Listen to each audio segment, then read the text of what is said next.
Well, good afternoon, everybody. Welcome to the Bullpen Theater here at the Hall of Fame, and welcome also to those joining us on Facebook Live as we present all of our author series programs on Facebook as well as here in the theater. For those who don't know me, my name is Bruce Marcus in the Education Department, and I'm very lucky in that I get to talk to a number of great writers throughout the spring and summer as part of our author series. Today we are joined by two standout writers, Bob Ryan on my far left, Bill Chuck in the center, and they have co-authored this book, In Scoring Position, 40 Years of a Baseball Love Affair.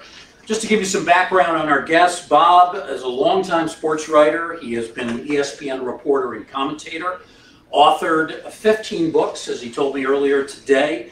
Has written such books as Scribe, The Pro Game, 48 Minutes. Maybe best known as a basketball writer, but loves baseball too. It's a great passion of his. And then we have Bill Chuck, research analyst and content provider. He has authored the book Walk-Offs, Last Licks, and Final Outs. Does a lot of research for Charlie Steiner on the Dodger broadcast. Please join me in welcoming Bob Ryan and Bill Chuck.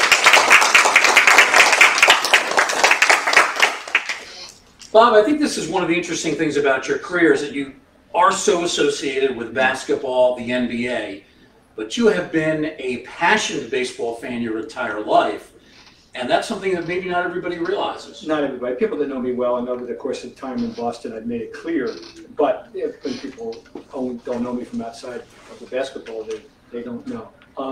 What basketball was a great vehicle for me at the Globe.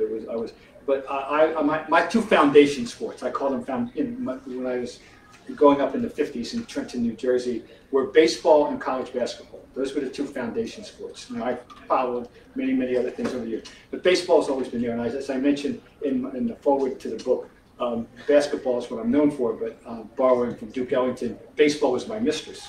And this is my first opportunity to come out in public with my mistress to the degree that I did. And But I was born into a sports family, but primarily a baseball family. My father worked for the minor league baseball team, the Trenton Giants, in the Class B Interstate League, which folded after 1950, but not before. Little Bobby Ryan, according to the family folklore, was present and accounted for when Willie Mays made his organized baseball debut with Trenton in the summer of 1950. Because I was at every game apparently with my mother and father. I was an only child, and who needs a babysitter when you can go to the ballpark? And so that's what they told me. I was at all the games. So I had baseball, and then I spent the summer of 1951 in Columbus, Georgia, with my father, who was working for the Columbus Cardinals of the Sally League. And then I would go to Philadelphia games. Phillies games. My father was friendly with the batting practice pitcher of the Phillies, Major McDonald, who was also the freshman basketball coach at Villanova, where my father happened to be the assistant athletic director in those 2 years. So anyway, sports are in the DNA. I always say I don't remember a time in my life when I wasn't, as a young child, at a game, going to a game, or getting ready to go to a game.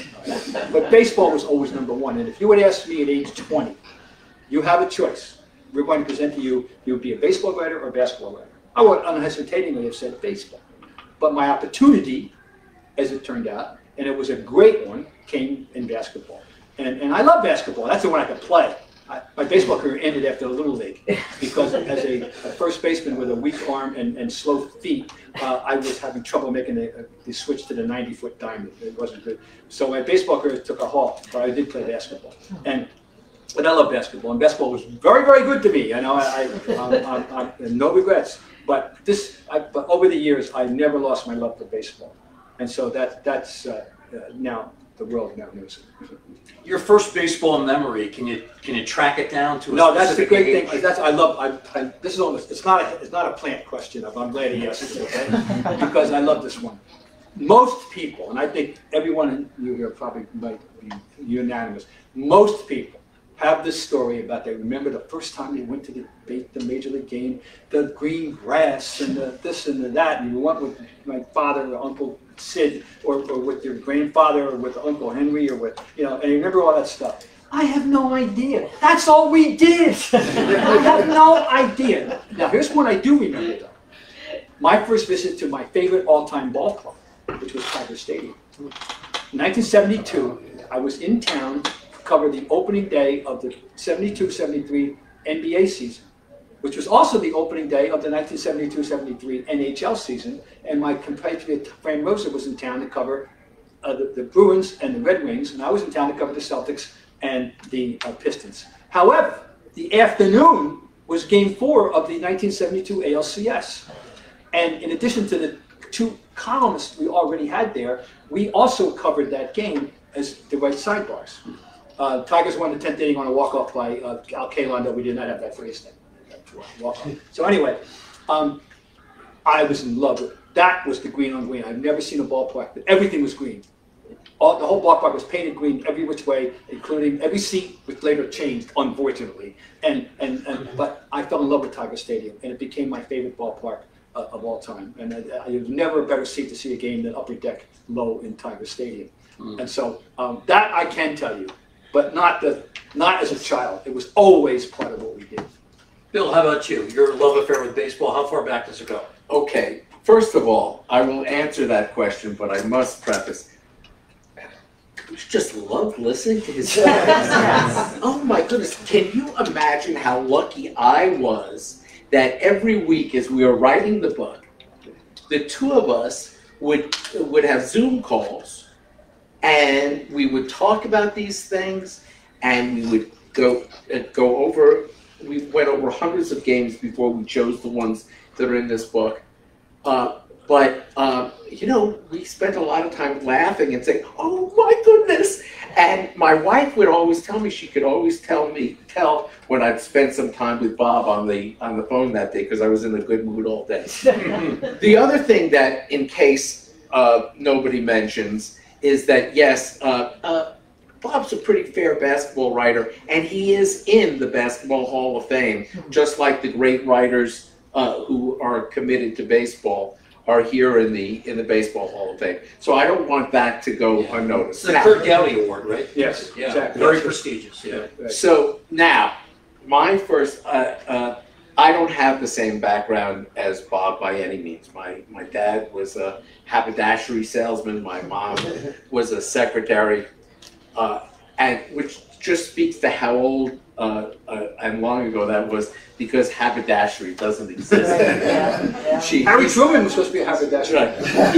He sold gloves, women's gloves, and such.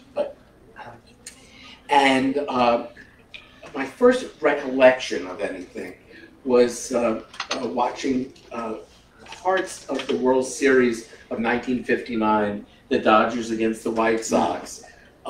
I remembered Larry Sherry won the Most Valuable Player Award, and I remembered that because I was intrigued by the fact that his brother Norm was the catcher on the team. So but what I really remember is Ted Kluszewski, whose arms, now I'm a fat guy. I'm telling you, Ted had arms, had biceps the size of my waist. I mean, he was tremendous. Yeah, Ted Kluszewski. And Ted always ended up playing for teams that wore the sleeveless uniforms. And I don't think it was coincidental because So fast forward a year or so later, probably in 1960. We were lower middle class. I didn't have any expectations of going to many games, and those expectations were met. I didn't go to many games. My dad just couldn't afford to take me. But we went to Yankee Stadium. Now, age to me is a fascinating thing because the things that we experienced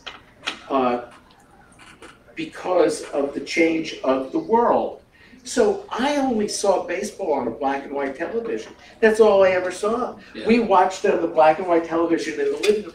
Well, I walk into Yankee Stadium in the upper deck, and I looked out, and now I'm telling you, folks, I'm partially colorblind.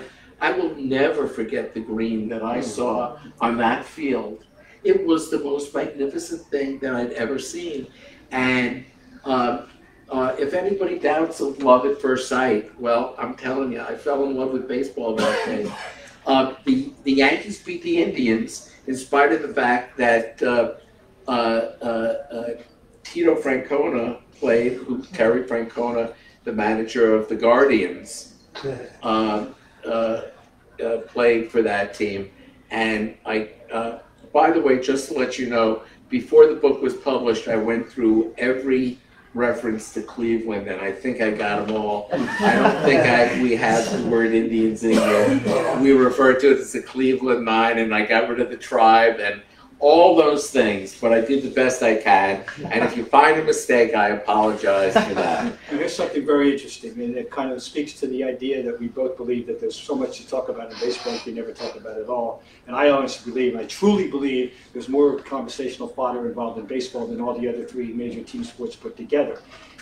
In the course of all these hours we've spent talking with each other in the last 2.5 years, the subject of Ted Kluszewski, I don't remember ever coming up. No, here's why. This is fascinating. He was second only to Willie Mays, my boyhood idol in baseball. I was a first baseman. I adopted Ted Williams. I was fascinated by the sleeveless uniform thing. So when he mentioned the first game in '59, Ted Kluszewski hit 2 home runs in an 11-0 White Sox conquest of the hated Dodgers in Game 1. And the other thing I remember about that series was Dick Donovan winning Game 5, 1-0. Dick Donovan of Quincy, Massachusetts, by the way. But this is a fascinating. Now, listen, talk about. I said we never talked about Big Clue. I don't think in the fact that he was my guy. So that shows baseball. Big arms, no tattoos. Well, nobody had tattoos. Nobody had. Nobody. Although that's not true. Some had from the Navy. Oh, okay. You know, that's only people that ever had tattoos. Then guys Right. who would stop by San Diego on their way home. That's right. Guys, we happen to have an expert on uniforms. Tom Schieber is one of our curators here. So I want to ask, I'm going to put Tom on the spot here. Didn't Kluszewski used to cut the sleeves because his arms wouldn't fit? Is that true? No, I think he cut the sleeve because he wanted to show off his arms. Exactly. Show off the guns, right? By the way, look him up and look at his astonishing low strikeout totals. Cool. Even in time of era when he was remarkable for a power hitter, how infrequently he struck out. Just look that up. Maris had kind of cut-off swing shirt too. Right, Maris? Now, you come from different backgrounds, Yes. different fandoms. How did you guys first meet, and how did this project to do a book about scoring games come about? Okay, I can tell you. I can tell you how we first met. And then I can tell you the truth as to how the project came about. Now, the reason why I'm saying the truth, Bob and I have agreed on surprisingly 99% of everything. His faux story of how the book came about. In any case, I worked for many years trying to break into baseball. As I said, I've had many careers.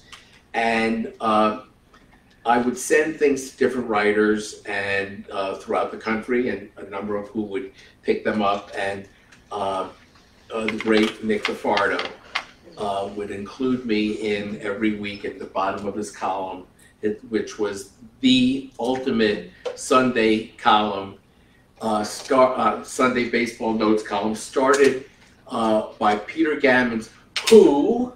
When did Peter Gammon start at the Globe? The same day I did, June 10th, 1968. We were fellow summer interns. Fellow preppies, I might add, which I was in Lawrenceville. He was from Groton. Yeah. So I got to know Bob through Nick. Yeah.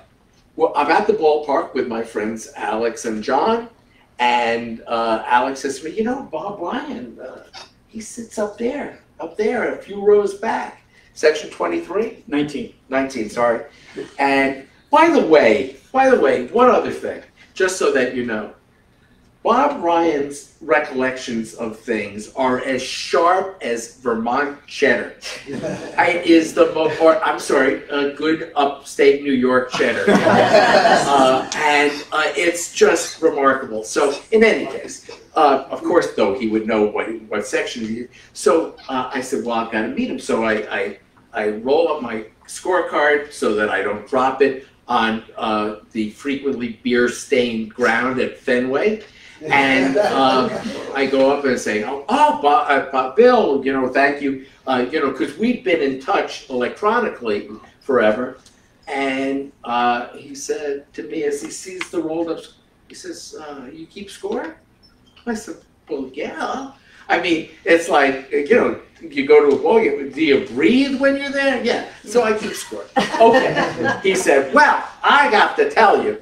And then he proceeds to tell me about the 15 books, 14 books, 10 books at the time maybe, of all the games that he's ever been to over the last 40 years in which he's kept score. Now, by the way, I'm just saying hello, and now I know what's in the man's closet.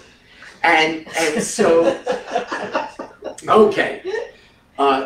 You know, I'll cut a lot of the rest out, but I go down, I go back to my seat. 6th inning, I hear, "Hey, Bill, how did you score that one?" Okay, now, imagine Aretha Franklin yelling to you, "Hey, Bill, R-E-S-P-E, what?" So, I mean, that's how significant it was for me to have Bob Ryan asking me how I scored something. Okay, so here I am now. We fast forward. Bob and I see each other in many settings, are in touch with each other.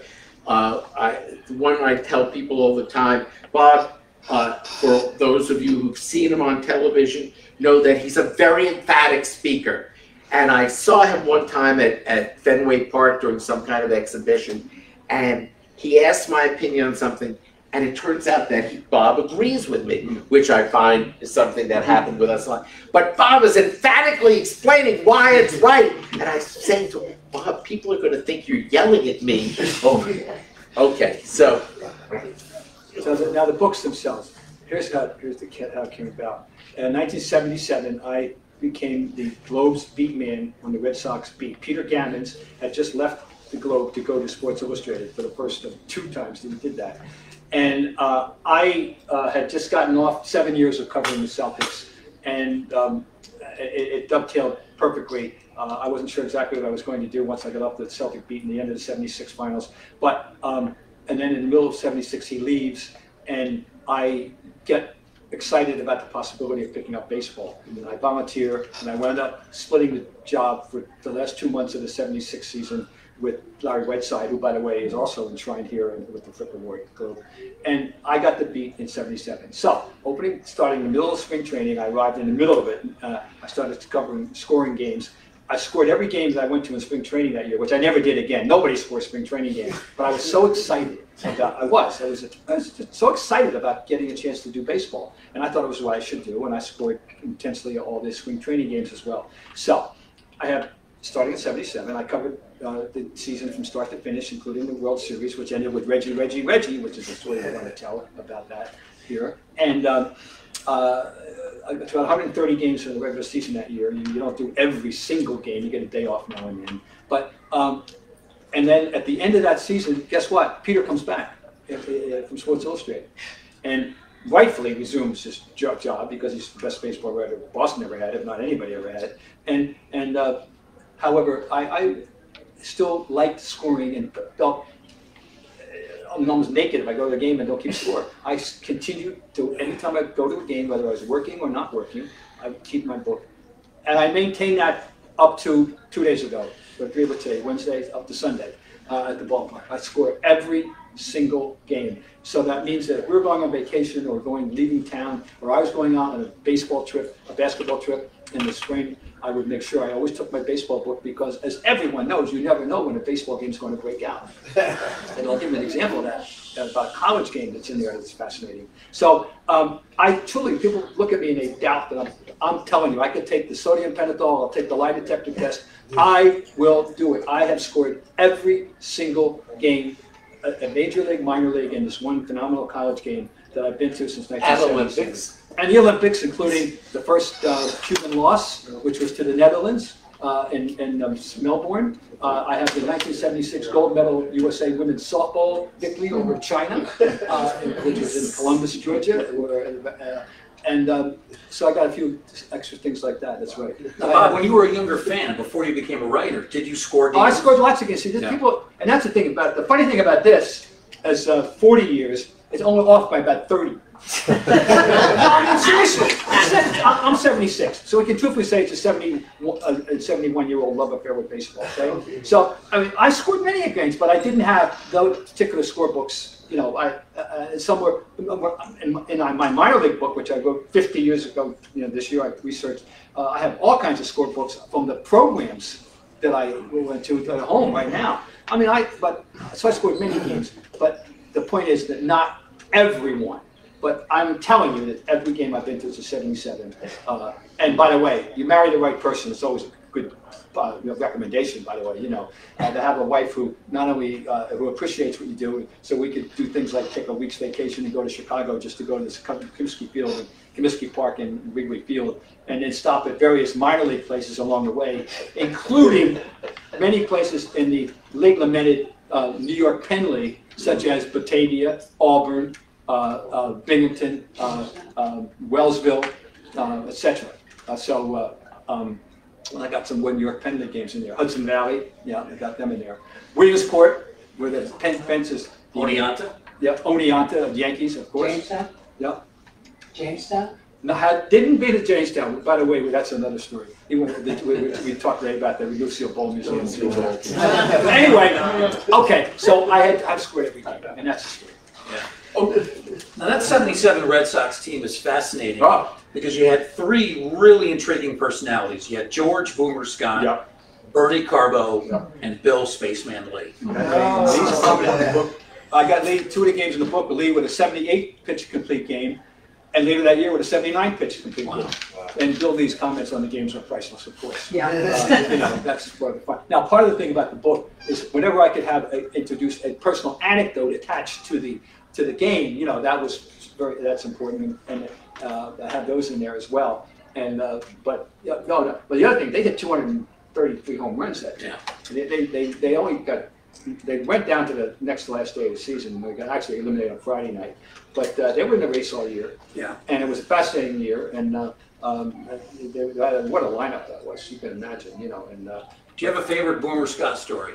Yes, it has to do with spring training. I'm not sure it was that year, maybe in another year, but it was spring training. Oh, it was that year because 77. It was UNC Charlotte. And okay, so they were in the Final Four, and it's Saturday afternoon. Cheddar cheese, remember. Extra sharp cheddar cheese. They're in the semifinal game on Saturday afternoon at the Final Four, and the Red Sox are playing in the afternoon. And of course, and it's spring training.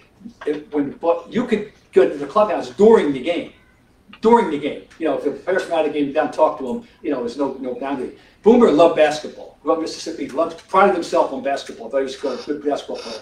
So we're watching on TV the end of the Marquette UNC Charlotte game, which ended in great controversy about whether or not the Jerome Whitehead offensive goaltended, you know, the shot that knocked out Charlotte with Cedric Maxwell. Anyway, in the last 4 minutes, every time one of the other got the ball, Boomer would say, "This to keep possession. This to keep possession. This to keep possession." About 10 key possessions.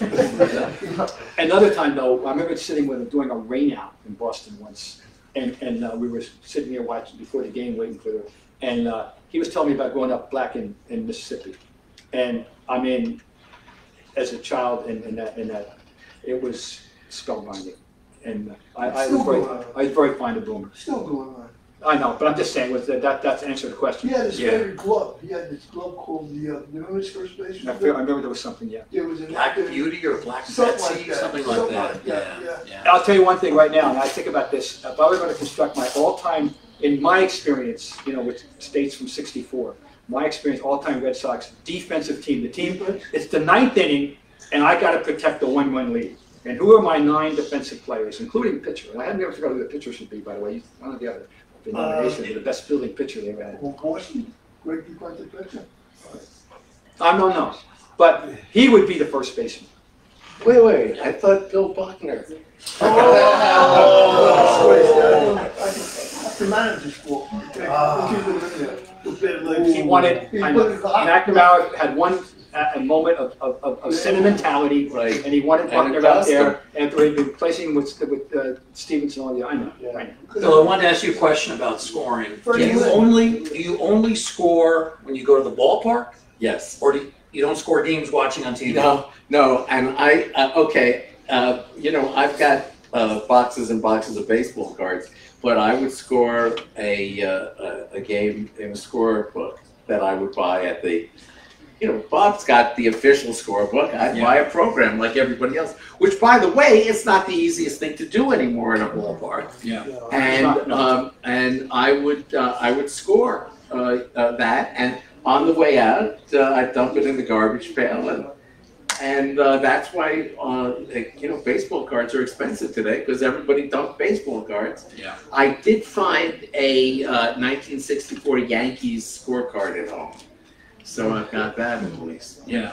How about you, Bob? Do you score on television or the only time I ever did that was the '75 World Series. I was still covering about the Celtics, but they had me cover home games as a sidebar writer in the World Series. I also covered the NLCS that year, which was Pittsburgh and Cincinnati, one of my amazing games of all time, Game 3 in that game, that series. And I did score the games on Cincinnati in the then scorebook. I had a Score Master scorebook, which included Louis Tion's famous 161 pitch complete game in Game 4, which I got Louis to sign.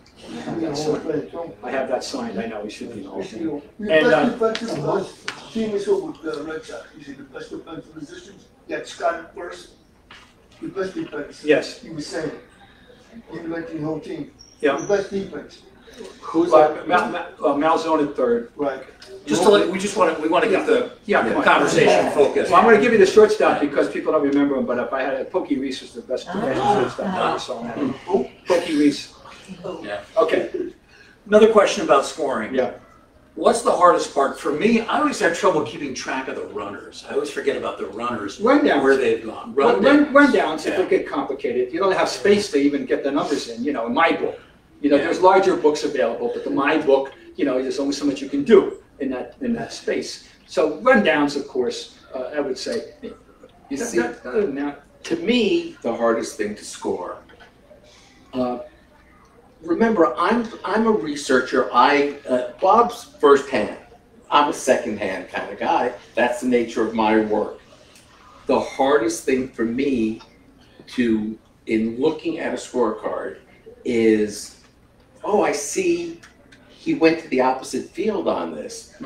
When in actuality, he didn't, but because of the shift, the third baseman was playing on the second base side, and we haven't resolved about 3 weeks ago, maybe a month at the latest, I finally figured out how to handle that one. I hadn't adjusted. And it's really very simple for me. And once again, there is, in my opinion, there's only one unarguable universal about scorekeeping. Everyone has free to have a style. Yes. It's a K. The other and a straw called strike is a backward K. Period. Don't give me KC and not nonsense. It's a backward K if you're called out strike. It's a K if you're swinging. Period. Okay. Other than that, everything is negotiable. Everything. Okay. So, but I figured out what to do. Which is this: if the third baseman is on the right side of second base and handles a ground ball and throws the batter out, I now go 5-3 with a dot. Now, I also use a dot for ground rule double. When there's a ground rule double, the way I do it, 2 lines and say right field, 9, and a dot. So the dot is a useful, it serves about 2 purposes for me.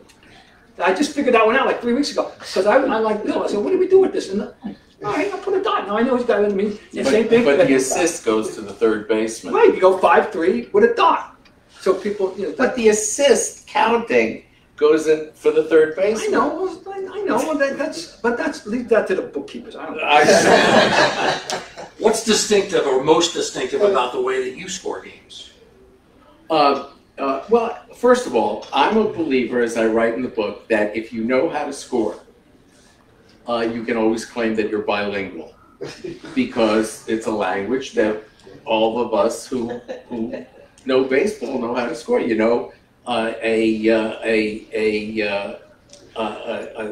5-4-3 double play is round the horn, which, by the way, goes all the way back to Navy men who had to go around the Cape of Good Horn before the Panama Canal was built. But So you write around the horn or ATH? For me, the most distinctive thing is Bob fills in the diamond representing that the runner scored. Right. I circle. So if a runner, so mine is filled with lots of circles. Right. And I have one other little minor quirk that drives me crazy. They do it at Fenway, and after a play at Fenway, they'll go score this play, and they put up, if there's a fly ball to the left center or right fielder, you simply put 7, 8, or 9, depending on where it went. You do not put F, because F is, for me, if it's a foul fly in either left or right, it's F7 or F9. How can you have F8? That would be the greatest catch in the history of baseball. Jackie Bradley Jr. Even Jackie Bradley Jr., the greatest defensive center fielder in Red Sox history, period, could not make an F8. Bob, let's talk about some of the games that made the book. Obviously, Yes. you've scored thousands of games over the years. You can only put so many in the book, although it is a thick book. Yeah. You mentioned earlier the Reggie Jackson 3 Yes. home run game. You were there. Yeah. The story attached, and this is where the anecdote thing is. I was at the game. Okay, who was? A lot of rarity there. 26 years later, it's the ALCS, and he is traveling with the Yankees. And I had a relationship, a nice little relationship with him. There's another anecdote with him. He's in there a couple times. And I bring the book to the ballpark, and we're standing in front of the Yankee dugout during BP batting practice, and I said, Reg, I want you to sign the book. And he looks at it, eyes widen, grabs the book, runs up to the batting cage to show it to Joe Torre. And I can see him pointing to this, and saying, Joe, I used to play too, He comes back and signs it. Wow. Well, you'll see it. It's on the cover, and you'll see it. He must have practiced this 1,000 times. With Reggie. It is a perfectly beautiful script. Reggie Jackson, Mr. October, and inside the loop of the big J, number 44. And it is immaculate. And nobody's got that, but. You were also at the game where he was pulled from right field by Billy Martin. Tell us what you remember. Oh, what I remember is we couldn't see from the press box what was going on. I'm not sure it was on television. It was on television. It was on television. It was 1977. if you read the book, they'll We didn't have monitors in the press box in 1977. So we didn't know exactly what was going on until we found out after the game. So yeah, I covered the whole series. Oh, what a series! Friday night was when they hit the 4 home runs in the first inning off of Catfish, and it launched the weekend when they hit 16 home runs in 3 games, culminating in the last with Sunday when Yaz hit the ball off the facade in right field, the only ball that ever has hit the facade. What the retired numbers are now. There were no retired numbers there then. No one's ever hit a ball outside Fenway to the right of the flagpole. No one's ever done that. But he to right field, but he almost did. Anyway, that ended up 16 home runs in 3 games. They routed me. But Saturday afternoon was the tumultuous thing. But we in the press box didn't see it. One of the things that it's important to point out about the book, Bob Ryan is not Zelly. He was not there at every great moment, at every great game. What Bob had, Bob was at a lot of great games, but Bob's ability and how we worked together, Bob would go through his books and find a great moment. And it's like a great photographer. I went with a photographer one time who's a trained photographer taking pictures, and we both took the pictures of the same thing, and mine looked like drawings by a kindergartner, and his looked like could be framed. I mean, you've got to have the eye for it. And how we worked was Bob would find a great moment, and he was the miner, M-I-N-E-R, and my job would be to polish the gem, and I would find more things to enrich it, to bring it out, to put it into historical perspective, So one example that we should, I know we're starting to run out of time, but I do want to give one example of one of the newest Hall of Fame members, David Ortiz. Now this is a story of before David Ortiz was Big Papi. This is a story of before he was with the Red Sox, and he was playing for the Minnesota Twins. And this is a story of what I believe is the first time David Ortiz set a record. It happened in the year 2000 in August, and it's a box score freak thing, in which his box score that day, the standard at-bats, runs, hits, RBI, was 0003. And it caught my eye at the time. And it caught my eye, how do you do that? Well, you do that by hitting 2 sacrifice flies and walking with the bases loaded. Wow. And the thing about it is the time is that it happened to be the young David Ortiz that happened. And Bill found out, he goes through and that took notice of something very interesting. Before the game was over, he was pinch hit for him. After the 003, they pinch hit for him. But who knew he was going to be David Ortiz? He was barely still David Ortiz after having been Gary Arias when he was signed by the Mariners, years before. So anyway, that's and as I found out later, no other player has had a line of 0 at-bats, 0 runs scored, 0 hits, and at least 3 RBI. Wow. Long before Big Papi was Big Papi, he made baseball history. Wow. And he was with the Twins at the time. He was with the Twins, and the Twins released him at the end of that season. And it's my contention that Theo and Bob were at that game, and Theo Epstein said, "Let's sign this guy." But those are the kind of things that we find. And ordinarily, I might say to an audience, well, if you're a baseball fan, well, I can say to you guys, if you're here, you're going to love this. This is a memoir unlike any other, because that's what this is. That's all this is a memoir. And as Bob says, somebody else may see 1,500. There's one more point I want to stress. Every one of you could go to your own separate set of 1,400 games over those 44 years that are encompassed in this book. By the way, games right up to last year. This is an entry from 2021. And find stuff and see things happen that I never saw, because baseball is that rich. It is. One of the things I want to stress, just a perfect example of a one-time only historical thing, that one time in baseball history, a man in successive at-bats hit into a triple play and then hit a grand slam. Oh, wow. And who is he? Scott Haddaway. Yeah. And I was at that game, fortunately. And that is a one-off, as the Brits like to say. It's a one-off in baseball history. One of the other things we do have here is I've got some things that are signed, in addition to the Reggie one. One of my favorites, and this is an example of you don't know, you never know. I always say you never know, never know. In 1986, at the last week of the regular season, when the Red Sox were about to clinch and the Angels were about to clinch in the West, and we only had the one ALCS, I was sent out to do spend a whole week in California getting material for feature stories for our preview section for the ALCS. The first night I'm there, Joe Cowley throws the sloppiest, ugliest, most inappropriate, improbable no-hitter ever. He gave up a run, he walked 7, gave up a sacrifice fly, and he threw 138 pitches, 69 strikes and 69 balls. How does that work into a no-hitter? Line drive outs, anyway. But it was sloppy and ugly, and I've never seen a no-hit run, real no-run. That's another story. After the game, I'm back having a beer at the hotel with Ed Sherman of the Chicago Tribune, and who do we see across the bar? With Joe Cowley. And I take the book, and we buy him a beer and chat, and he signs the book. It was the last game he ever won in the major leagues. Wow.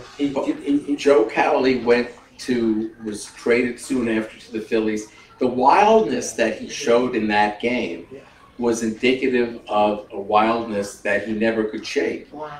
They sent him down to the minors. They sent him to therapists. He pitched pitched at least one more time for the Sox before he went to the Phillies. But he never won another major league game. Wow. And we kind of found that as we were, Bob would tell me this. And there was something, I mean, it becomes even more poignant when you find that out.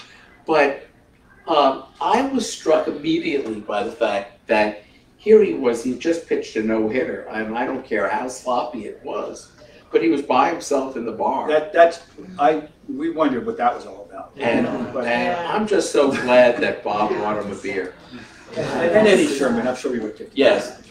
Well, but the point is that you know, this is a happy book. This is a book that will make you smile. But I just want you to know that there are moments, and there are names that you will recognize, and there will be names that you will have heard of, and then there will be names that you've never heard of. And it's those, quickly, Bobby Kilty. Bobby Kilty. Yeah. If you remember, Game 4 in 07 in Colorado, this itinerant outfielder, Red Sox had picked up Bobby Kilty, hits a home run to put them up, what, 4-1 or 2? Anyway, 4-2. And it turns out, you know, we had a harrowing ninth inning, and the ball in game ended with a pet catch at the wall. It turned out to be the go-ahead to preserving run. Well, guess what? No. How about Bobby Kilty? Tell me. Bobby Kilty, who had never been in a postseason game, he'd been in the majors a number of years. That was his only at bat in the postseason. He saw one pitch, he hit it for a home run, and he never played another major league game. Wow. That's so. You know, with all due respect to Ted Williams, Bobby Kilty left the sport with that as his memory, and you know, I don't know whether anybody else knows it besides the two of us and the Kilty family, but anybody who reads the book will know it. Bob, when something unusual happens in a game, like a brawl, bench clearing brawl, or a player goes down with a major injury, maybe he's lost consciousness, something really odd happens that doesn't fit into the normal purview of scoring. Do you make a notation? Oh, you'll see the evolution of my note-taking process, because the first entry in this book is a game in early '77, Bob Stanley's first major league shutout win. All right, and there's no note. And in the '77 and '8 and early on, you won't see many notations at the top when you see the book. Later on, you will see them. I began more and more to make notations in addition to the scoring, and that's routine for me now. Every game, I always there are notations. Some of them are, I mean, about, you can imagine, I don't know, maybe it's what the day in history it was, you know, but there's notations. So yes, and that is exactly. But in '77, I didn't do that. Yeah. And now remember, I was covering the games every day, and in those days, and then you make notes on, you know, you have the scorebook, but you're also taking notes, you know, in addition to the scorebook. Sure. And that's the way you cover a game. So, but as time went on, and particularly when I was at a game in my seats, I've been a season ticket holder since '91. All right. So if I'm just sitting in my seat, or I'm away from home and I'm out there doing something, I have my book. I'm not also taking notes in a notebook. I write notations on the top of the page, or bottom. And in the book, the way that's formatted, Bob will introduce the game, show a picture from the scorecard, and then you'll jump in with extra information, kind of fill in the gaps. Yeah, I'm polishing the gem, and that's all. I'm a polisher. I will say, listen, we're so proud of this, and we're so proud to be at the Hall of Fame. The fact, I can assure you, not everybody gets an honor like this, and the folks at Triumph were terrific to us. They're great publishers, and the people that we worked with there were helpful. Todd Radom, who you may hear on different podcasts and has designed many things throughout Major League Baseball, he was the one we brought in to design this. Jason Stark, who is another one of my heroes, wrote the He's out there on the wall too. Yes, he's out on the wall there too. I don't know who else is going to be watching this, but I do have to thank my wife Maxie and my dog Casey, who were, my dog Casey was by my side throughout the entire writing process. Any mistakes that you see, no, they were mine. Casey didn't. But Max has been a long time editor and kind of guided me through the process. But and one other thing, just so that you know, the book is so much better because of the scorecards. Sure. However, if you're taking a road trip, get the audio version and just listen to the book. It's a great listen as well. Or you can give that as a gift to anybody you don't want to give the real book to, with the real scorecard pictures. But I just wanted to, I mentioned an earlier allusion to that college game, and I just, this is proof of why you always have a scorebook. In 1984, I was covering the NBA Western Conference Finals, Lakers and Suns. And that's where I have my book. I'm in Phoenix, and Arizona State is playing North Carolina in a ranged match prior to them both going to Omaha because they had some time off, and I don't know which manager called which manager, but which coach called which coach. Here's Carolina, and they're at Arizona State. I go to the game, In that game were 9 future Major League players and 2 future Major League managers. Wow. And leading off for Arizona State, Ortiz McDowell, who hit a home run. Batting third, playing left field, Barry Bonds, who did not hit a home run, but for much better for my purposes in this book, in this discussion, drew an intentional walk. And the 2 managers were Walter Weiss, batting second and playing shortstop for Carolina. And if you get this one, you go to the head of the class. So Don Wakamatsu was the catcher for Mariners. Mariners. Yes. Mariners, excellent. You, my friend, You're at the head of the class. So that's, anyway, proof that you never know when a baseball game is going to break out. One final question for Bob, and I want to preface this by saying I never do this. I never like to talk about other sports. You know, there's a football Hall of Fame, basketball Hall of Fame, and they're great places. But I think we're here to talk about baseball. But I'm going to make an exception this time because on Sunday we lost one of the greatest athletes who has ever lived, Bill Russell. Yes. A guy that played in your city. He was coaching the Celtics right around the time when you became an intern at the Globe. And I'm sure you got to know Bill very well. Your thoughts on his passing? 2 things about Bill Russell, the 2 facets that we've discussed. The basketball player, that I'll just sum up the accomplishment. We've been arguing endlessly about the aesthetics and who can play today, all that nonsense. So, the accomplishments. From 1955 to 1969, he competed for 16 championships.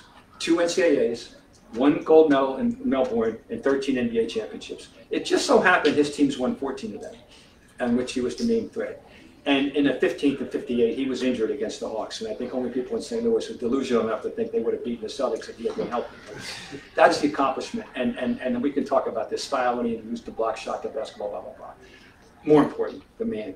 A great American. And he had a credo that I heard this from his own lips in an interview, and he said it to other people. And I'm not like it's exclusive to me, but I'm so proud to know that I actually, heard him say this to me, and describing his outlook on life and what motivates him to go through every day of life.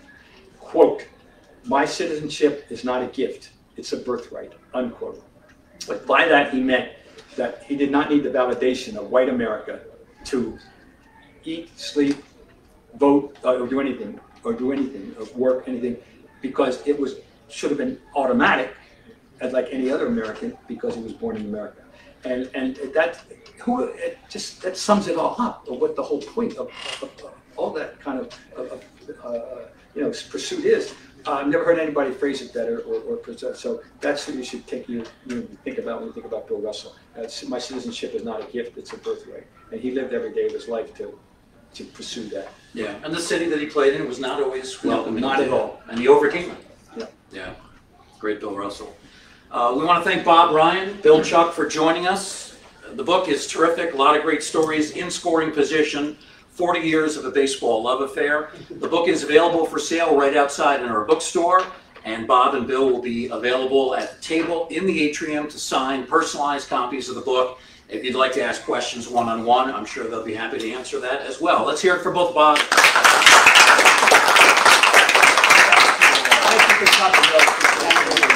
Thank you, gentlemen. We really do appreciate it. It's an honor to talk to both of you. We thank everybody for joining us here in the theater and on Facebook Live. And if you can, join us in the atrium. Thanks, everyone. Good spelling.